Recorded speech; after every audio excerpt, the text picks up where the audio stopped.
Un saludo especial a todos los oyentes, a todos los televidentes de la emisora digital Mario en tu Radio y últimamente a los que nos siguen muy juiciosamente en YouTube, Mario en tu Radio TV. Muchas gracias por estar aquí. Hemos llegado hoy hasta la casa de Higinio Mosquera Lozano. Este sociólogo, licenciado en sociales y máster en ciencias políticas de la Universidad Javeriana, docente de la UTC en la Facultad de Derecho por más de 20 años.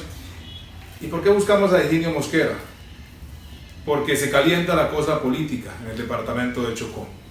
Ya queda un mes y algo más para que la contienda electoral el 11 de marzo concluya y se conozca quiénes son los senadores, quiénes son los representantes a la Cámara por el departamento del Chocó, en fin, y se siga también hablando de política electoral. Yo soy Mario Luis Benítez Arboleda. Higinio Mosquera, muchas gracias por recibirme. Gracias, Mario, gracias a ti. Higinio, ¿por qué quiere usted que llegue el 11 de marzo? Lo que pasa es que los pueblos tienen una responsabilidad histórica con su futuro, con ellos mismos. Y el elemento fundamental de desarrollo de cualquier pueblo es la política, porque es la manera como los pueblos delegan su representatividad para que sus voceros lo representen a nivel nacional, si es el caso de la elección de Congreso, a nivel departamental, en el caso de la elección de su gobernador, y a nivel de municipios, si es el caso de los alcaldes, incluyendo concejales y diputados. La oportunidad más clara que tiene un pueblo de cambiar su destino es mediante el voto, no hay otra manera. Está probado que las armas no son la solución, que dejan muchos odios, muchos resquemores, porque eso era una manera antigua de protestar. Inclusive, mira que ya un guerrillero no es considerado un delincuente, sino un rebelde. Por eso en los códigos penales de los países civilizados se incluye el delito de rebelión como un elemento para juzgar a las personas que toman este rumbo. Pero mira que no inhabilita, es uno de los excluyentes de las inhabilidades. Entonces, los pueblos tienen que revisar su ideario político, tienen que revisar todo su proceso de constitución de ideologías, de revisar liderazgos para elegir de tal manera que esos voceros sean auténticos. ¿Y el 11 de marzo es trascendental para el Chocó? Creo que sí. ¿Por qué? Yo creo que sí, porque se está cambiando el país, se están cambiando las normas, se están cambiando las relaciones del país. Ya el Chocó no es solo una cenicienta, ya el Chocó lo incluyen inclusive. Está en la agenda, ¿no? Ya lo incluyen inclusive entre los departamentos que ya se toma en cuenta para el tema de desempleo, ya se toma en cuenta para el tema de población, ya lo están mirando. ¿Y por qué antes no y ahora sí? No porque... ¿Incompetencia? El país ha sido excluyente. La exclusión. Ha sido excluyente y racista. Entonces los parlamentarios anteriores eran 100 millones de veces mejores que los actuales. Más serio, nosotros tuvimos una época... Y se hacía más antes que Claro, y tuvimos una época en la cual todos nuestros parlamentarios y todos nuestros representantes tenían postura de ministros, fueron ministros muchos de ellos. ¿Por nombrar algunos? Adán Arriaga, Manuel Mosquera Garcés, tuvimos un hombre que tenía talla presidencial, que era Sergio Badía Arango, Diego Luis Córdoba, que no fue ministro por los avatares de las épocas y las dificultades, pero fue presidente del Partido Liberal. Ramón Lozano Garcés, un luchador de fenómenos de la minería, de la tierra, de la raza, de todo esto que se ha venido dando hoy con los cambios de la humanidad. Ya la etnia se identifica como negra, ya no hay ese resquemor que a ultranza se utilizaba para discriminarlo. El tema del negro, ya viene un censo ahora a partir del próximo mes, que es un censo de población, de vivienda, que tiene un componente étnico diferencial, donde de autorreconocimiento. O sea, ya el país ha ido cambiando ciertas políticas públicas y haciendo inclusión no solo de la etnia negra, sino de la etnia indígena. Usted ha mencionado unos referentes en esta entrevista. Hace un momento escuché hablar de Ramón Lozano, de Adán, de Diego Luis Córdoba. ¿Por qué somos tan ajenos los chocuanos a nuestros referentes? ¿Por qué no exaltamos nuestros referentes vivos y muertos? Porque no hay historia, no se ha escrito la historia. Precisamente yo estoy intentando escribir la historia. Estamos intentando recopilar cierta información que tenemos en la memoria, que tenemos en documento, cierta información que está en la memoria de otros, porque nosotros tenemos una tradición histórica oral, que llevarla al papel para que esa tradición perdure, sea perenne, permita que las nuevas generaciones puedan revisar, abrevar de ellas y tener unos referentes que le permitan buscar un efecto de demostración, que hablan los economistas, es buscar la manera como uno imita o emula a gentes importantes. Yo creo que aquí hay que escribir la historia. A Chocó le falta que se le escriba la historia porque no hay referentes, en ninguna de las áreas hay referentes. Por eso hay tanto estúpido hablando, por eso hay tanto mediocre opinando, por eso hay tanto profesional fatuo expresándose, y por eso las discusiones, en las discusiones no hay respeto, porque no hay referentes. Y pierden el nivel. Y se pierden, por obvias razones se pierde el nivel porque todo el mundo se iguala. Cuando no hay referentes, los estúpidos se creen intelectuales. Entonces eso no permite que los pueblos avancen. La identidad de los pueblos se da cuando hay referentes, cuando se toman referentes para seguir los hilos históricos de este tipo de referentes. A usted lo he escuchado decir que en el Chocó no hay ideología de partidos, sino que hay una ideología de clientela política. Yo no creo solo en Chocó, yo creo en Colombia. ¿En Colombia? ¿Por qué? No hay ideologías, las ideologías no. Aquí lo que hay es unas maquinarias políticas que trabajan en torno a una clientela, que aspiran en torno a unos presupuestos estatales y a una burocracia estatal, y que el que tiene el poder político es el que tiene la capacidad, mientras tenga aceitada su maquinaria, de estar en el poder. Esto no ha permitido que Chocó salga adelante, porque la falta de identidad ideológica evita la posibilidad de que hayan pares. Usted hoy lo que encuentra es una serie de gente con poder político, mercantilizando la política, y unos agiotistas apoderados de la política, dándole dinero a los candidatos, prestándole, hipotecándoles la gobernabilidad, hipotecándoles la libertad en el ejercicio de la política, y hoy se le para más bola a quien da el dinero que a quien pone los votos. Esto es un galimatías que trae muchas consecuencias futuras para los elegidos. Por eso usted ve que pasa una elección a otra y los elegidos terminan siendo los enemigos del pueblo. El pueblo los elige y antes de 90 días ya ese pueblo no cree en su elegido, porque se separan del pueblo, porque no hay contacto con la gente, porque no le paran bola a la gente que pone los votos, porque quienes capturan el ejercicio de la política y capturan la circulación de los recursos que manda el Estado para las obras caen en manos de grupos inescrupulosos, de pequeños grupos, y esto hace que esa ecuación perversa del elegido elector termine casi en una bomba molotov, donde el elector no cree más en los políticos, y por eso vemos que se repite la historia cíclicamente. Cada 4 años, cada 2 años hay elecciones de Congreso, cada 4 años hay elecciones de Congreso, pero en los 2 años intermedios de la elección de presidentes y de gobernadores, perdón. Entonces usted encuentra que arranca una elección de gobernadores, termina la elección de gobernadores y viene la de Congreso, ¿cierto? Los 2 años siguientes. Pero todo eso genera ahí un galimatías de confusión en la cual el elector, si no le dan plata, no vota. O sea, ya llegamos a una realidad objetiva de la política, que es la interpretación del elector, que si él no aprovecha el político, en ese momento no lo va a encontrar, porque después el político no sale a cumplir con sus necesidades. Y esto hace que el político también, que le quitan la plata y que tiene que hipotecar su gobernabilidad y la posibilidad de sus sueños, tampoco crea en el elector, porque sabe que va por la plata.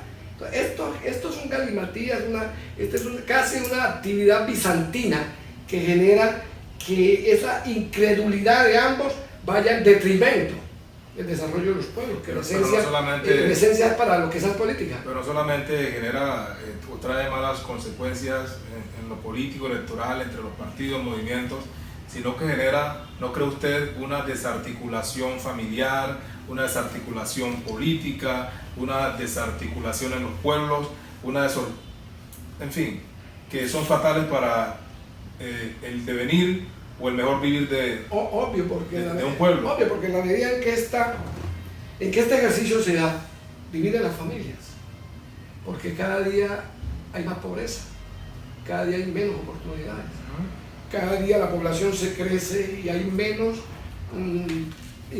posibilidad de ingreso per cápita para las familias. Entonces esto separa por el interés. Por eso le decía que no se juega.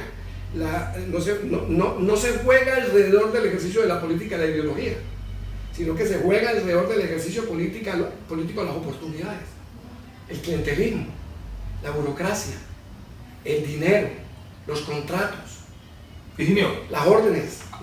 ¿Han puesto los padres de familia hoy a merced de la política electoral y de la situación que vive el país, que vive el departamento de Chocó, a sus hijas? Bueno, ahí hay un fenómeno que es un fenómeno de pobreza. Lo que pasa es que los sociólogos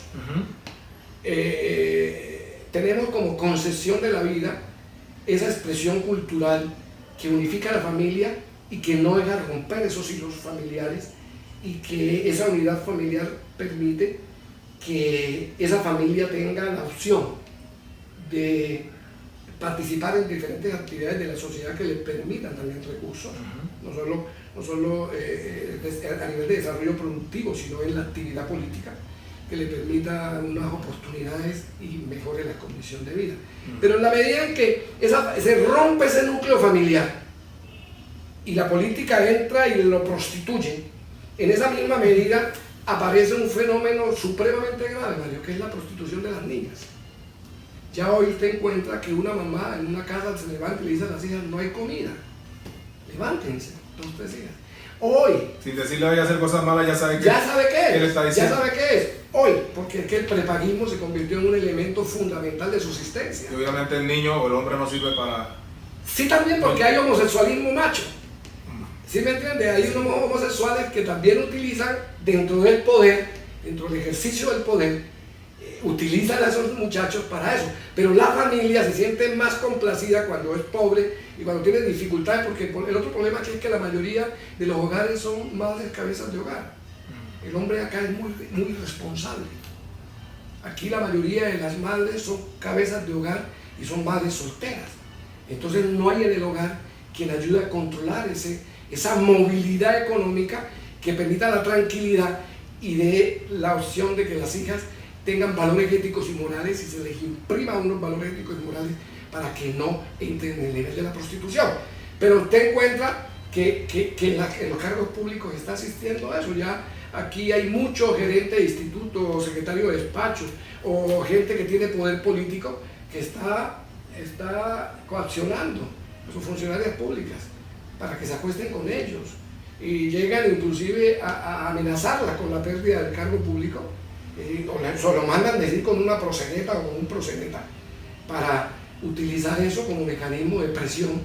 Y si se viniera a hablar de toda esa presión que le hacen tanto a hombres como a mujeres, porque aquí ya el tema de homosexualismo es un tema ya muy común, ya hay mucha gente interactuando, tanto hombres como mujeres, en ese mundo, y también hacen utilización de poderes para prostituir todo lo que hay a su alrededor. Eso es un... ¿Y eso está en la política electoral? Claro, la política siempre... ¿En los partidos está eso? Siempre ha habido. ¿En los movimientos? Siempre ha habido, porque los movimientos políticos son los dadores de ese tipo de servicios, son los dadores del poder. Es la viva expresión de la actividad política, son los partidos políticos. ¿Y ha perjudicado eso en gran medida? Sí, claro, perjudica porque prostituye el pensamiento de la gente joven sobre todo, y usted observa que la juventud en todo su proceso de formación ellos deben de tener unos valores éticos y morales.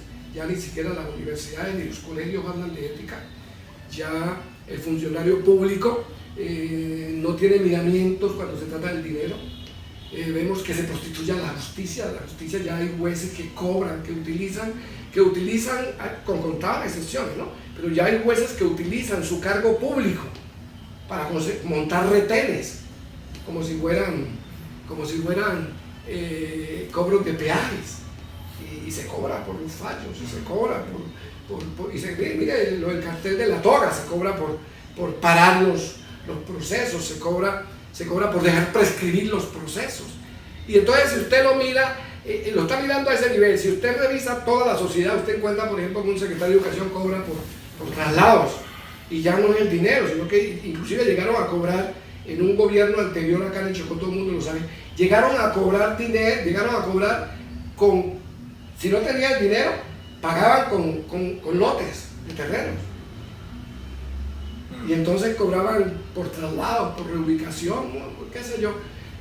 Y eso es uno a nivel mínimo. Si usted revisa a quienes llevan a la cárcel, que la mayoría de las veces buscan salir de las cárceles con medicina legal, con un dictamen de medicina legal, también lo compran, también lo venden. Entonces el país, mire lo que pasó hace poco, le dan a la gata le dan la libertad y resulta que termina llevándole a una casa de ella que había sido expropiada. Entonces, quiere decir que expropian la casa y se la entregan a un testaferro de la misma. Y hay otras cosas, por ejemplo, el enriquecimiento ilícito, muy fácil de probar. Aquí nadie denuncia a nadie por enriquecimiento ilícito, ni los jueces toman de oficio, ni siquiera la Procuraduría de oficio una investigación contra un funcionario público que no se sabe dónde salen riquezas. Hay autistas enriquecidos, llenos de edificios, llenos de cosas, y ahí hay violación. Si usted revisa los delitos que se pueden cometer, uno de los delitos es que él no pagó impuestos. Y eso es un delito en Colombia. La evasión. La evasión de impuestos. Y muchas otras cosas, testaferratos a todos los niveles. Usted encuentra que por ejemplo, los grupos al margen de la ley, poniéndose al servicio de los delincuentes que les pagan plata o negocian con ellos secuestros, qué sé yo, hay muchas cosas que están enrareciendo la sociedad. Hoy usted encuentra que el país está haciendo una encuesta, Mario, y determinando a nivel presidencial la encuesta, y no se están dando cuenta que lo que está pasando en los pueblos, que se están definiendo los liderazgos regionales, quiénes van a quedar. O sea, esas encuestas, escúchame la frase, pero esas encuestas son chimbas frente al tema que viene después de la elección presidencial. Cuando pase la elección presidencial, espere usted la primera encuesta, va a dar los resultados completamente diferentes. ¿Por qué? Porque ya se definen los temas regionales, ya si la gente tenga una simpatía, tiene que ir acomodando su simpatía a la coherencia de su elección. Entonces mucha gente va enrumbando sus simpatías y sus necesidades, más que simpatías, sus necesidades a la coherencia de lo que eligió a nivel regional. Entonces yo puedo ser un amigo X candidato, pero si yo elijo a una persona que representa a otro candidato, que tiene opción, yo me voy para esa persona porque es la coherencia de mi primera elección. Todas esas cosas hay que tenerlas en cuenta porque hay una manipulación de la opinión pública basada en las encuestas. Muy bien, Higinio Mosquera Lozano, el politólogo. Analicemos las listas que hay hoy en el departamento de Chocó para definir Cámara y los últimos actos de coalición. Pero analicemos primero las listas. Las listas se analizan con un criterio de mecánica política, no puede haber otro, porque usted no puede hacer un análisis sin antecedentes.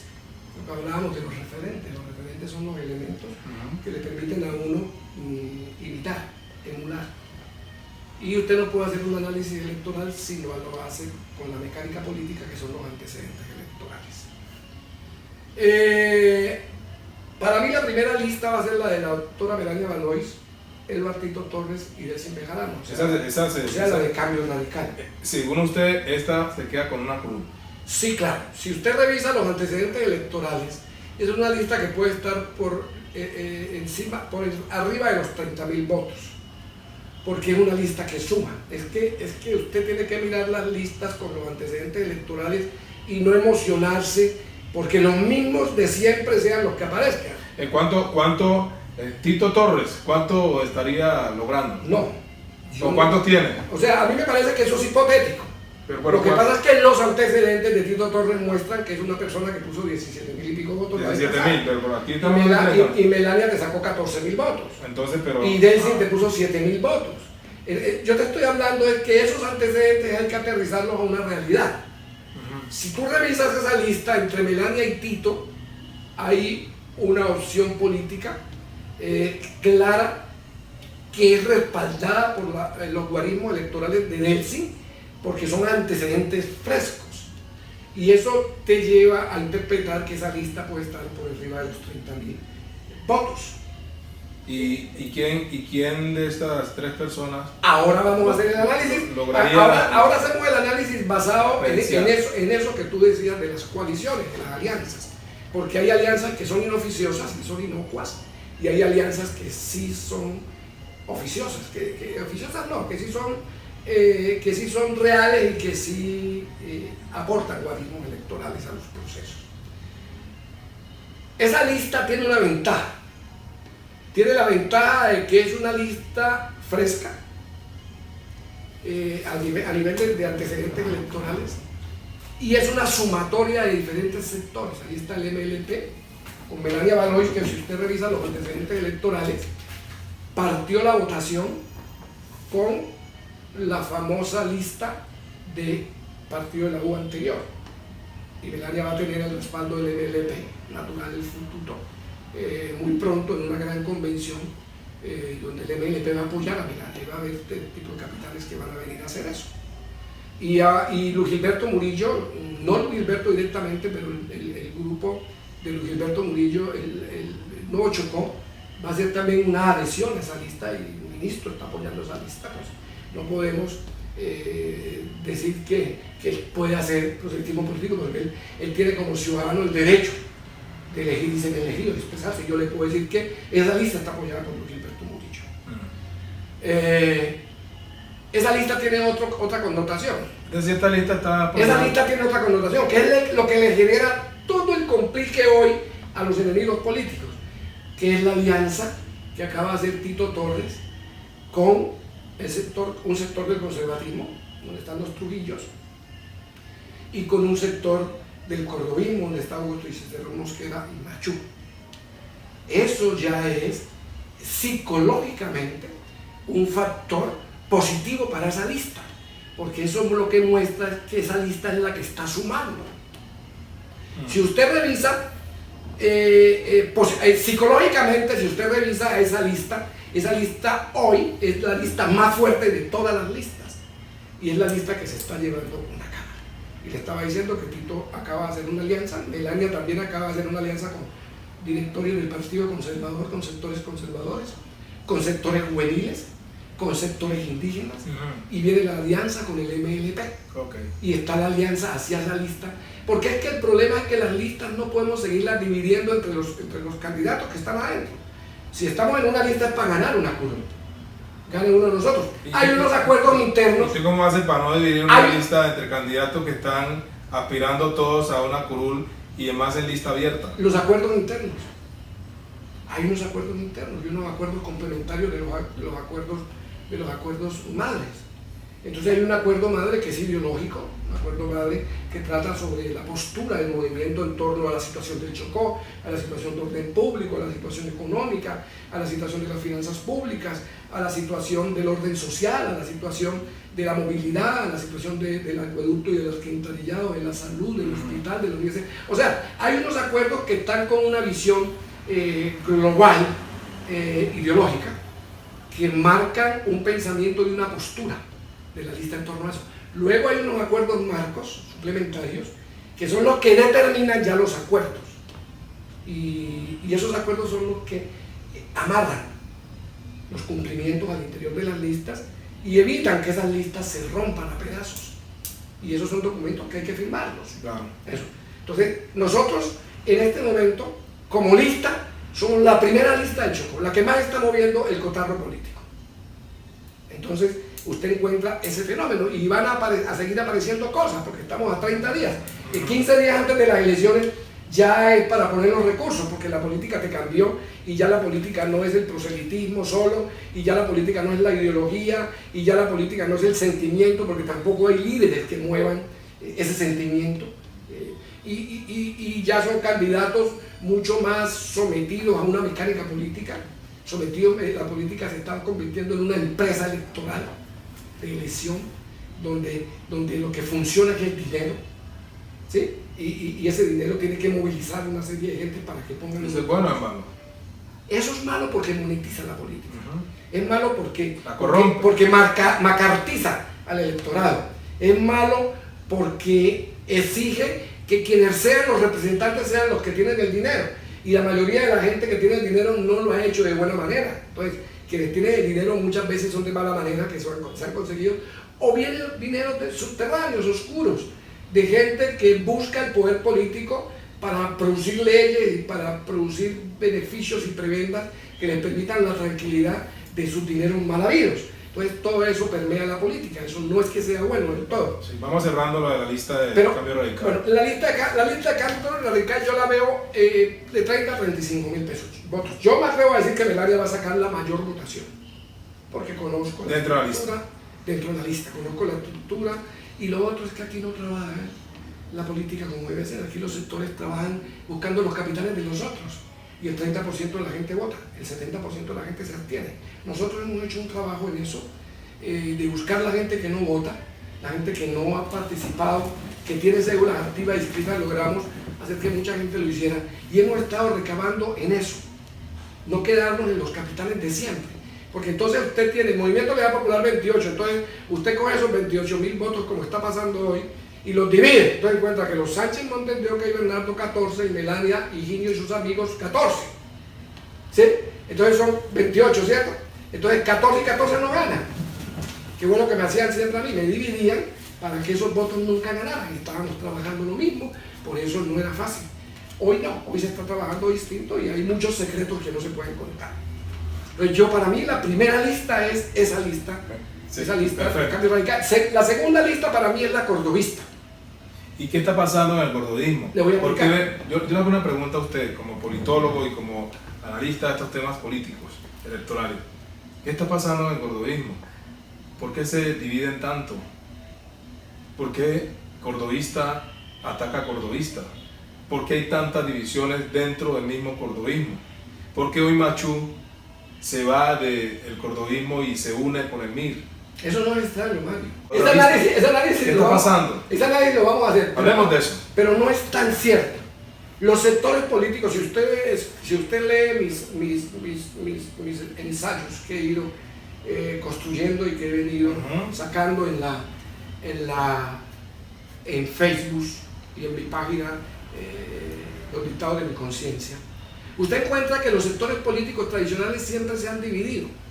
Y se han dividido no porque haya diferencias de tipo ideológico, sino que es el dominio del poder que se busca total al interior del movimiento para poder acceder a los cargos de elección que les permita tener recursos para poder sostener la clientela. Entonces hay traiciones, nacen y surgen las traiciones. El cordobismo ha estado, después de la muerte de Diego Luis, en una división profunda. Primero hubo una pelea a muerte contra Aureliano Perea Luma, que la inició Antonio Maya Copete, y la inició Daniel Palacios Martínez, contra Perea Luma y Fernando Martínez Velázquez.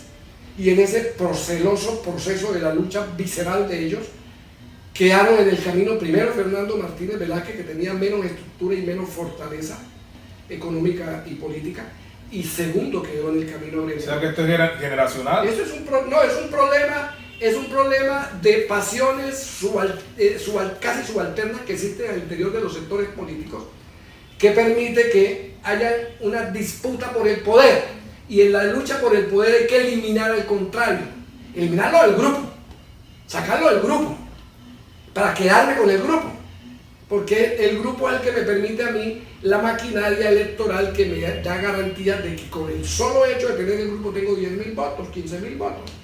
Entonces por eso no es fácil que disidencias triunfen, porque esos son movimientos que te ponen 10, 15.000 votos. Entonces ese tema del cordobismo es un tema cierto. El cordobismo siempre ha estado dividido los últimos años.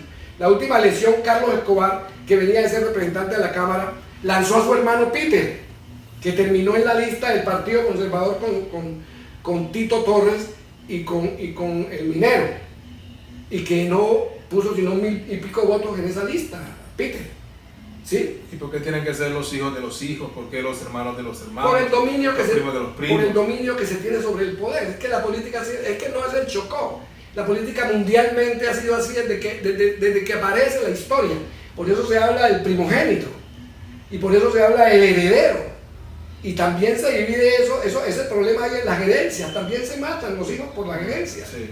Entonces la política es eso. La política no sale de las familias. Porque si usted es Mario Luis Benítez y ha hecho unos esfuerzos económicos y tiene el poder, usted va a ayudar a Higinio Mosquera con su plata y lo va a elegir con 2 o 3 mil millones de pesos que le ponga.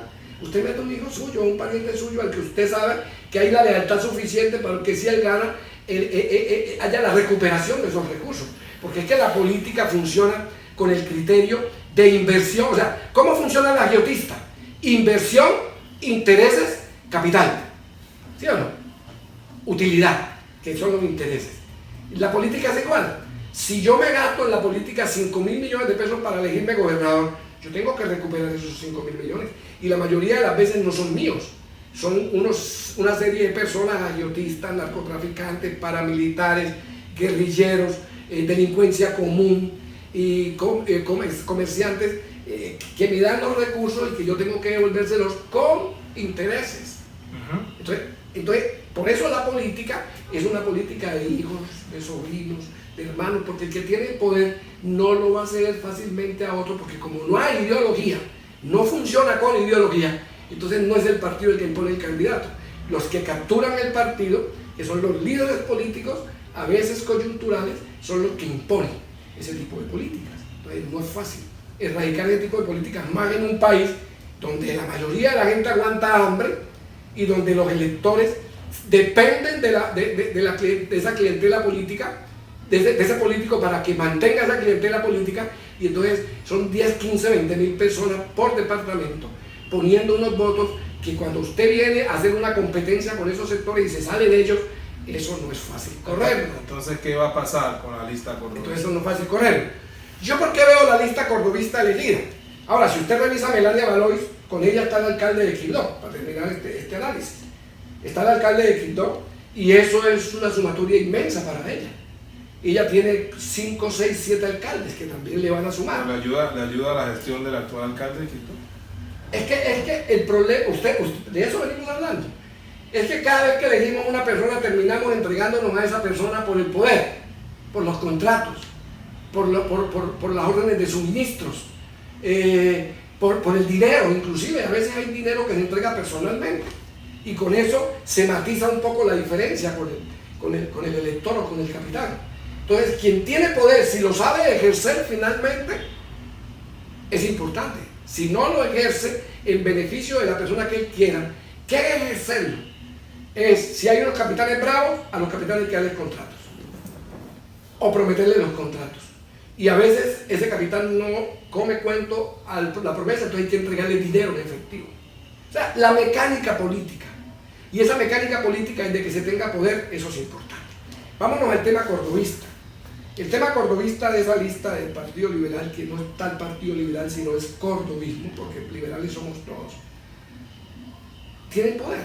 Tiene el poder del señor gobernador, que es un poder real, un poder económico, un poder político, un poder burocrático. De eso estamos hablando. Porque la credencial del Congreso finalmente lo que te da es te da unas oportunidades de tipo electoral que vamos a mirar ahora cuando analicemos las otras listas, las que tienen. Pero el cordobismo en este momento tiene esa ventaja. La dificultad que yo le veo al cordobismo no es que estén dos nobles aspirando, porque es que el cordobismo ya hizo lo mismo hace poco. Darío Córdoba era un Nobel, Francisco Wilson era otro Nobel y Rufino era otro Nobel. En una lista de asamblea se decía, y salieron elegidos a la Cámara. O sea, el cordobismo es un movimiento que tiene un respaldo y hay una simpatía de sus militantes, y es que no es fácil que romper la teoría de que, la teoría emocional de que el cordobismo deje votar por cordobista. ¿Y cuántos votos? No, el cordovismo se hace esta lista. El cordovismo le sigue a la lista de cambio radical en votación. Además, el cordovismo tiene el gobernador. Mira lo que pasó en la elección pasada, que lo demostró el gobernador. El gobernador ganó la elección con plata, no la ganó con propuesta. ¿Con plata? ¿Cómo? La ganó con dinero. ¿Cómo? La ganó con dinero. Todo el mundo sabe la estrambótica suma de dinero que el gobernador de Chocó invirtió en esa campaña. Amana Lirio hizo puentes, hizo escuelas, arregló calles, arregló casas, invirtió recursos previamente para conquistar el elector. Y el día de las elecciones votaron con Domingo porque además no les dio la plata. Entonces eso es lo que hace que esta vez, si usted revisa el escenario político de esta vez, no hay plata, ni los políticos están moviendo dinero. Los políticos están moviendo sus capitales para que hagan proselitismo. Pero el dinero lo van a mover para el día de las elecciones. ¿Por qué? Porque está el antecedente de Amana Lirio. Si el Chocó hubiera votado por Amana Lirio, así no le hubiera dado plata, sería otra cosa, porque Amana Lirio había hecho un trabajo político, había un reconocimiento. Domingo también tenía el trabajo, pero Domingo le ganó a Amana Lirio con una estrategia política de llegar el día de las elecciones con los recursos a comprar los compromisos que Amana Lirio no había cumplido. Por eso Domingo no contesta el teléfono, por eso Domingo no habla con la gente, por eso Domingo le importa 5 centavos decir o no decir, que diga o que no diga, y se enconcha y no le cumple a nadie, porque le está cumpliendo ¿a quiénes? A los que pusieron la plata, revíselos, que son los que están gobernando. Pero eso le da a esa lista cordobista un handicap, que es la lista que aparentemente puede tener la plata, porque tiene todavía esos de los recursos vivos y apoyando la lista. O sea, son análisis que no quiero que me los malinterpreten, sino de mecánica política que van a funcionar en este lado. Y la alianza, ¿qué ocurre con Machú, con Augusto? Porque yo no creo en otro tema. Hay gente que se retira de la política y termina fosilizado, porque son gente que tienen 20, 30 años sin hacer política y no pueden alegar que son representantes de grandes proporciones electorales, ¿sí? Entonces usted encuentra que el tema de Machú, el tema de Augusto, el tema de Vladimiro, es un tema que va a mirarse en un escenario distinto al que ha ocurrido. El cordovismo en las épocas pasadas, cuando se dividía por mitades y perdía. Esta vez, ¿cuál es la disidencia cordovista?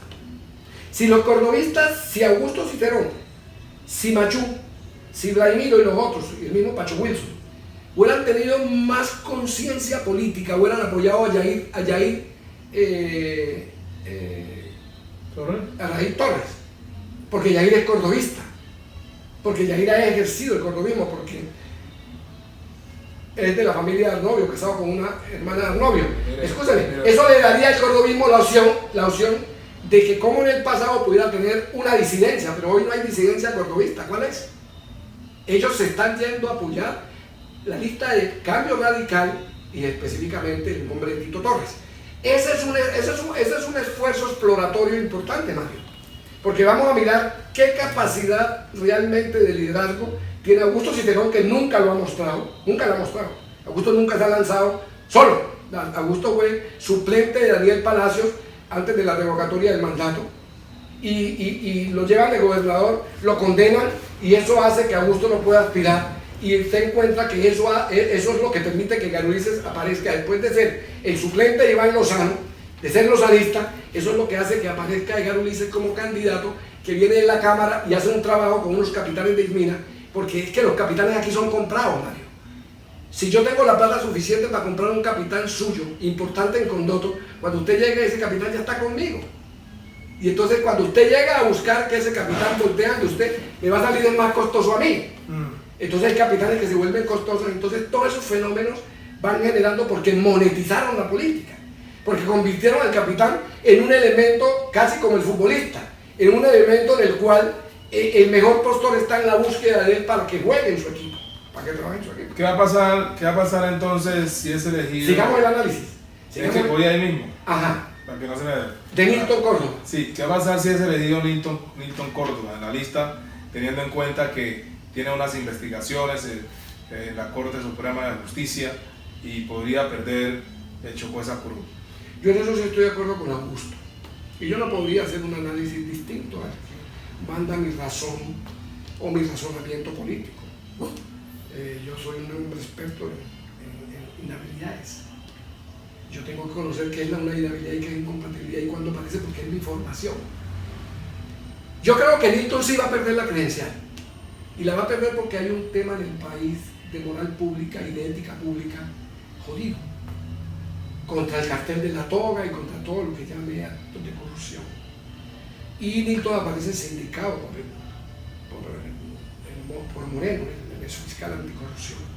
Y ayer veía que llamaron a Musa Besaile a juicio por parapolítica. O sea, se mezcla la política y se mezcla con la corrupción y con el tipo del tema del cartel de la toga y se mezcla todo esto. Y Nilton aparece ahí sindicado. Yo veo que sí. Primero, la verdad es que nadie puede ser condenado si no ha sido vencido en juicio. O sea, Nilton no está inhabilitado. Pero sí es peligroso llevar a una persona en unas condiciones de esas a una elección cuando uno de los delitos principales es lavado de activos y cuando eso generaría una silla vacía. Eso puede terminar en una silla vacía si Nilton en el proceso electoral obtiene la mayoría de las curules, de los votos, perdón, y eso le da una curul. Eso podría generar una silla vacía y podría quedarse el cordovismo nuevamente, como ocurrió con Carlos Escobar, que se quedó sin la curul porque le dio silla vacía. Si él gana, y al ganar renuncia y cede. No, ya no se puede renunciar.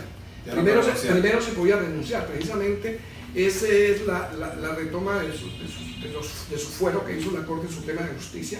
Además ya hay legislación al respecto, de que si está inhabilitado y es un delito de eso, la silla no necesita decir.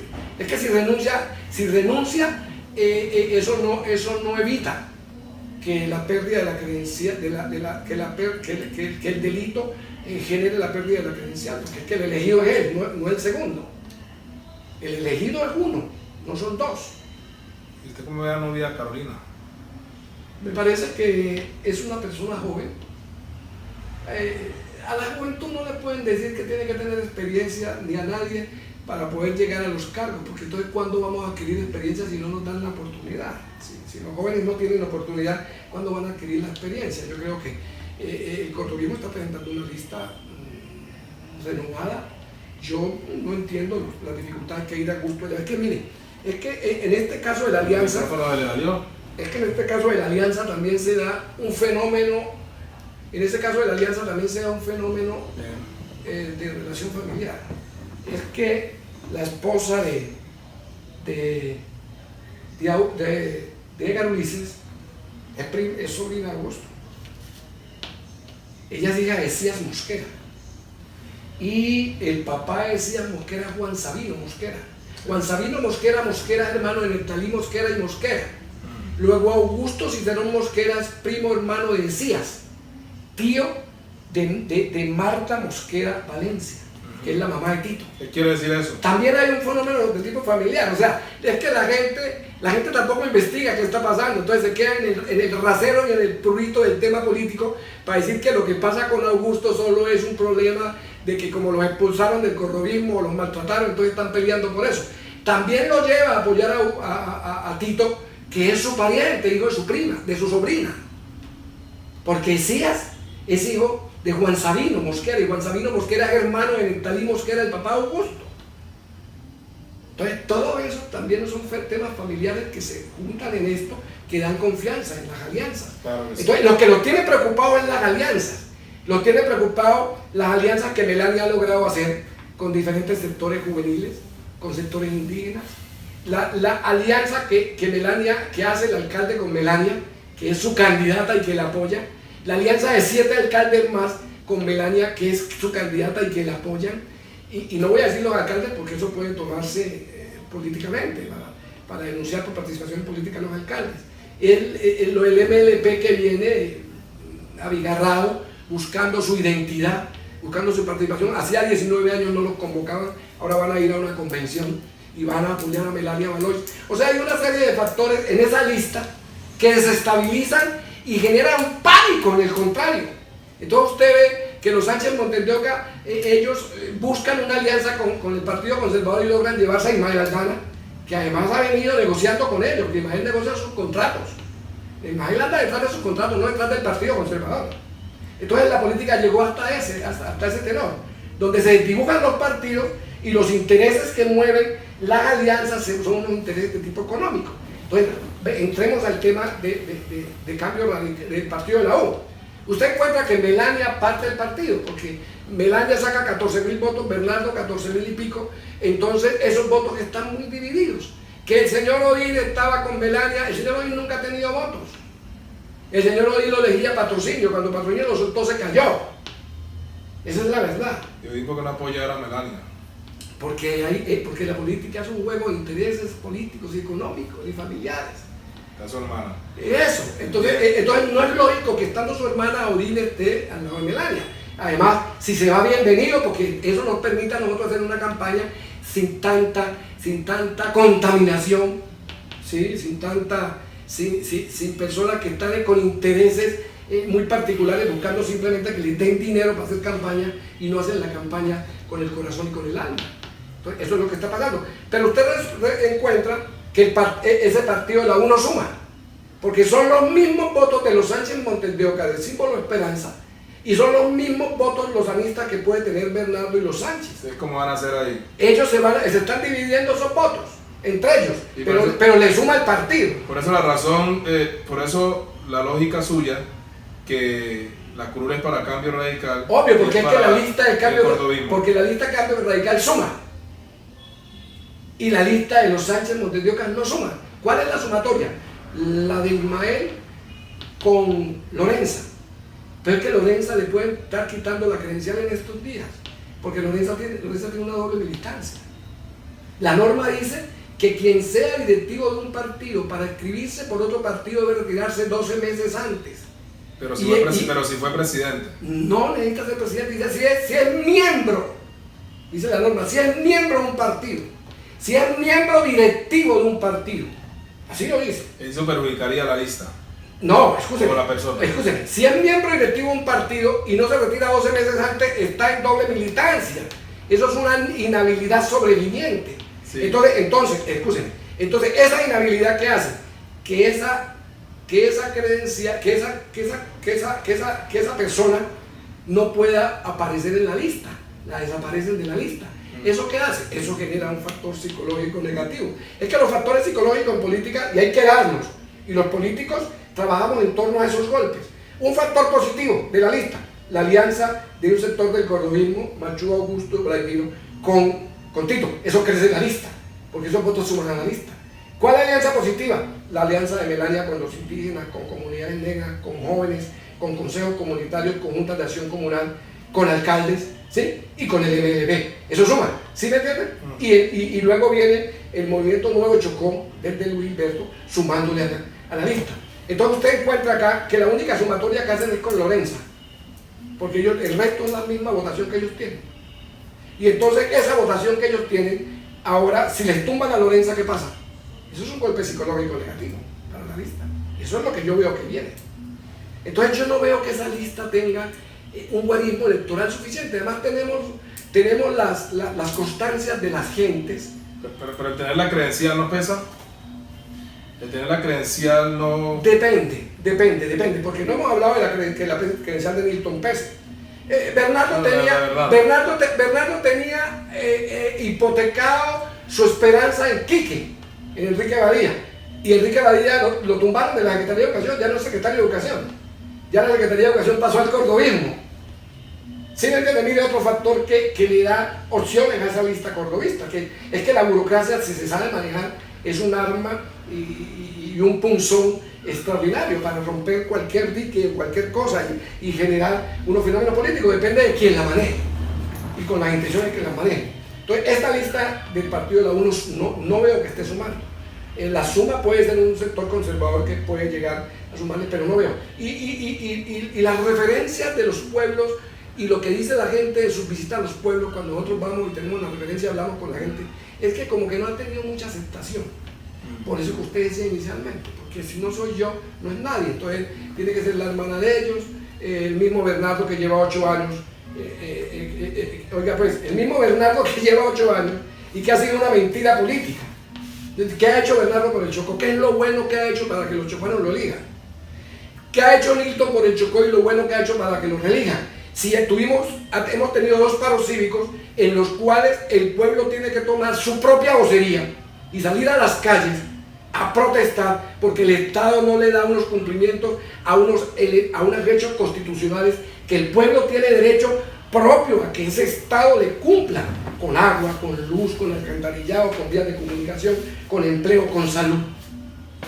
Y resulta que el pueblo tiene que salir a protestar. Eso es una prueba de que no hay una respuesta parlamentaria acorde y suficiente, porque el parlamentario va a hablar, va a representar a sus elegidos, no solo a sus elegidos, a su departamento, al Congreso. Por eso dice representante del Chocó, no dice representante solo de un partido, sino del Chocó, representante de Cambio Radical por el Chocó.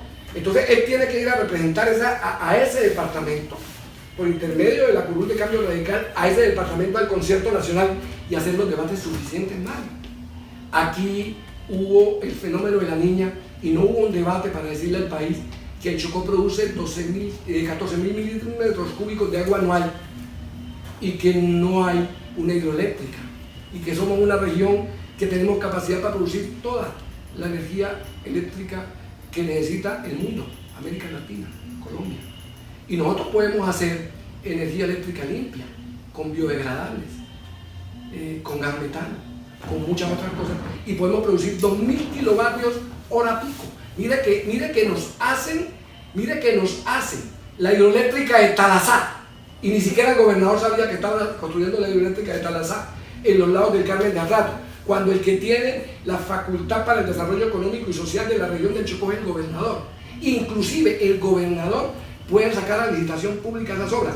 Mire que el gobernador del Meta acaba de salir en defensa de la apertura de la vía y dijo que el presidente tenía que abrir esa vía porque él era el gobernador y tenía la facultad para el control de su frontera y que ellos estaban dispuestos a ayudar en el tema y no abrieron la vía cuando el ministro había sacado, el gobierno había producido un acto donde cerraba la vía mediante un decreto, creo que fue, firmado por el señor ministro y el presidente, y tuvieron que echar para atrás eso, pero acá no hay vocería. Mire el tema de Bajirá. Los antioqueños se toman Bajirá, los antioqueños intentan tomarse toda la región porque la intención de Bajirá no solo es, la intención del antioqueño no solo es Bajirá, es toda esa frontera. Meterse por el Parque de los Catillos, tomarse la hidroeléctrica de los Tilupos que produce 3.000 megavatios hora pico y produciría si se construye, y todo el tema del canal interoceánico Atrato Truandó y toda la riqueza natural que hay en la zona. ¿Y cuál es la vocería que tenemos de parlamentarios? Necesitamos parlamentarios que vayan al Congreso con autoridad intelectual, con conocimiento de causa de su región, a hacer los debates suficientes de control político para que el gobierno nacional le abra las puertas al Chocó y haga, por ejemplo, presentar el régimen de excepción que habló Jorge Tejada inicialmente, para que los recursos vengan al Chocó, para que se equilibre el desarrollo relativo que tenemos. Y eso no está ocurriendo con los parlamentarios que hemos elegido. Entonces, ¿será que esos parlamentarios tienen la fuerza suficiente para convocar a la gente a que vaya con ellos otra vez, por tercera vez esta vez? Yo no creo. Aplicado. Yo no creo, continuamos. Nos bajamos a la lista, por ejemplo. A la última, nos queda una lista. Una lista, la del partido Corazón por Colombia, donde está Yair Sí, pero Torres. la lista Yair, pero es está Carlos Ales. Alexander Mosquera, mi sobrino. Pero es una lista que no tiene la estructura política para decir que es una lista que va a estar en la pelea.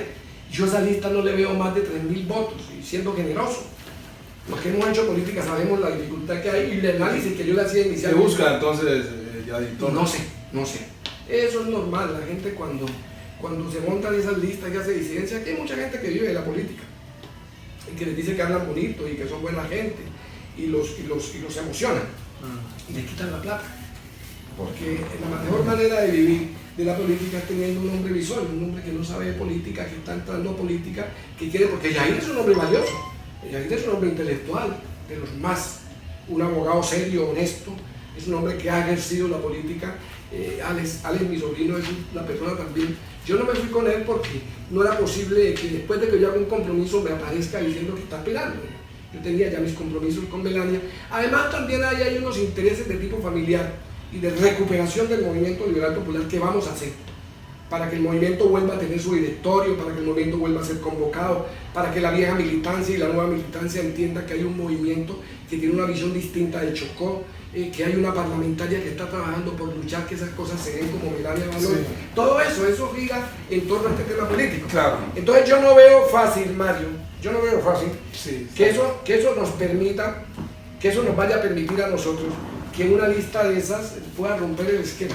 Los esquemas tradicionales políticos se rompen cada 100 años por toda la crisis que generan y tiene que haber liderazgos fuertes de gente que tenga un buen discurso, que su discurso y la fortaleza de su palabra penetre en la conciencia de la gente, que voltee toda una estructura anterior, pero eso se hace frente al tema de la desesperanza. Si no hay desesperanza y no hay un liderazgo que catalice y capitalice esa desesperanza, no es fácil. Yo no lo veo esta vez. Entonces, ese es más o menos el análisis de mecánica política que yo le hago de lo que está pasando. Y para terminar ese análisis de la mecánica política, es que hay un terror casi estructural en los sectores políticos contrarios al nuestro, y es el terror a las alianzas que estamos haciendo. Es que la alianza de Tito no perjudica a Melania, fortalece a Melania. Las alianzas de Melania no perjudican a Tito, fortalecen a Tito, obedece, porque nosotros somos un grupo. Y bienvenido a todas las alianzas, porque no solo nos fortalecen, sino que nos permiten asegurar, tanto psicológicamente como electoralmente, una credencial para salvar el Chocó. Hombre, Genio, le queremos agradecer por habernos ayudado a entender este panorama político en el departamento de Chocó. Ya llegará el 11 de marzo y, como dicen por ahí, el día de la quema se ve el humo. Por último, Senado de la República. Déjenme leer un análisis de ese fenómeno antes que hablemos de los nombres. El Chocó debe elegir un senador, o debería, ya no es posible, pero el Chocó ha debido haber alguien liderado y convocado la expresión de un Chocó por una unidad chocuanista. Que puede seguir no es fácil, el camino. No es fácil porque ya hay unas listas y van a haber unos votos. Y haber escogido una lista de 3-4 personas en 2-3 partidos distintos, que hubiera permitido que hubiéramos dividido los votos a nivel regional, porque es que tampoco saben hacer política. Es que están, mire, un poco de gente hablando de política sin conocerla. La política es una ciencia ya. Hay que aplicarle marketing, hay que aplicarle mecánica, hay que aplicarle ideología, hay que aplicarle principios, hay que aplicarle tecnología. Esa es la política. La política ya no es la misma de ayer, donde 2 o 3 huevones, discúlpense la frase, se montaban en una tribuna, echaron unos discursos y los demás seguían como borregos. Ya hoy hay que aplicar estrategias de atracción, estrategias de convencimiento, estrategias de simpatías, estrategias, fortalezas y debilidades, tomar todos esos tipos de elementos y trabajarlos para poder enrumbar. Eso no se ha hecho. Entonces, por ejemplo, nunca se dijo que podíamos dividir regionalmente el Chocó, que unos candidatos se fueran por el San Juan, otros por el Atlántico y otros por el Darién. Inclusive 4 candidatos, otro por el Baudó, Costa Pacífica. Y ponerle 40-50 mil votos, porque nosotros tenemos 350 mil potencial electoral. Y ponerle a cada uno unos 50 mil votos, convenciendo a la gente que era lo mejor, pero acogiendo líderes regionales de esos pueblos. Usted no le puede ir a decir a la Costa Pacífica que usted cogió a Elvis en Quibdó o a Antonio Andrade en Quibdó para que representen la Costa Pacífica, que no lo sienten así. Porque además los sectores políticos tradicionales han venido haciendo política llevando líderes de esa región en sus listas. Entonces eso hace que la gente sienta que vota por uno de ellos. ¿Sí me entiende? Entonces esto tiene que ser con unas estrategias que permita que entiendan los que aspiran que algunos no pueden ir porque no representan eso. Lo otro es que los pueblos no son pendejos. Los pueblos eligen a quien ellos creen que tienen los méritos suficientes para eso o la plata suficiente si la organización es fuerte. Porque no necesariamente necesitamos el líder. Puede haber un tipo que tenga los recursos para mover esa maquinaria. Entonces, yo no veo que vaya a haber un senador chocuano. No lo veo, porque no veo a nadie con el liderazgo suficiente para despertar 40, 50 mil votos, que sería una opción que podría permitirlo. Mire, no van a sacar ninguno de ellos, va a sacar, ni siquiera se va a prohibir a 5 mil votos. Entonces, eso es un problema. Entonces, ahora sí hablemos de los nombres. Bien, le decía Juan Bautista Amut. Guanamú. Lo único importante que tiene Guanamú, y el único recuerdo que tiene el Chocó de Guanamú, fue que fue jefe de salud. Y tampoco es que eso le dé a la gente una bitácora para entender que Guanamú haya salido bien de ahí. O sea, haya salido con un hándicap que le permita decir, Guanamú fue un excelente jefe de salud y podemos tenerlo en cuenta para esto. De pronto por las circunstancias que se ha dado, o por algunas circunstancias. Pero Guanamú estuvo un tiempo, no se le vio y salió de ahí y tampoco volvió, se quedó por fuera. Eso no es fácil que le genere un liderazgo en el Chocó. Van a votar sus familiares y sus amigos, pero hasta dónde eso le genera un liderazgo que le permita a él que tiene una dimensión internacional, él que es un profesional importante, él que es una persona que viene de codearse con gente de afuera, pero no le veo que haya una confianza de la gente en Chocó para votar con él y decir que va a tener una votación importante acá. Antonio Andrade Arriaga. Antonio Andrade es un excelente profesional, pero es un técnico, no es un político. Entonces eso también hace que la gente no lo vea como un representante auténtico de ellos. Yo creo que Toño es un excelente técnico, lo ha hecho muy bien, ha trabajado con diferentes sectores políticos de la vida departamental, con diferentes gobernadores, lo ha hecho bien, conoce muchos temas del Chocó, pero no tiene el acervo político que le permita darle la confianza a la gente de que podría hacer una excelente labor en el Congreso para beneficio de todos. Y me parece a mí que ese es de los mejores que hay, de los que hay aspirando. Vanessa Aguilar. No le veo a Vanessa. ¿No le ve? Vanessa no la veo. Vanessa es una dirigente. ¿Aún teniendo estructura? ¿Cuál es la estructura? ¿El Partido Liberal? ¿Cuál Partido Liberal? El correísmo no la está apoyando a ella. Hablemos del Chocó, es que los votos los tendría aquí. ¿Quién le pone a Vanessa los votos en Bogotá si no la conocen? Vanessa es desconocida para la población blanca, además racista.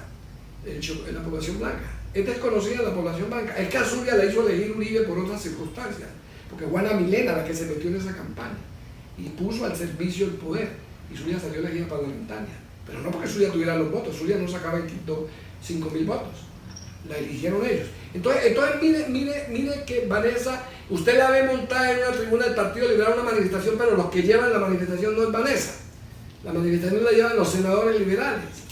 Yo la he visto varias veces en varias reuniones, pero yo no la veo con ni la estructura ideológica, política, mental, ni la formación suficiente para el tema. Ella lo que tiene sí es unas muy buenas relaciones a nivel del partido, unas excelentes relaciones con gente que ha tenido poder en el país. Ella está posicionada a nivel nacional, pero ¿hasta dónde es el voto? Vamos a mirarlo. Eso viene ahora. Edris Gutiérrez. Edris es un hombre intelectual sin votos, sin confianza suficiente. Él viene de ser líder estudiantil, pero eso no son votos suficientes para salir de ahí. Pero es un hombre joven que puede ir madurando y puede tener lo mismo que Vanessa, pueden ir madurando y tener una oportunidad posterior, pero no los veo esta vez.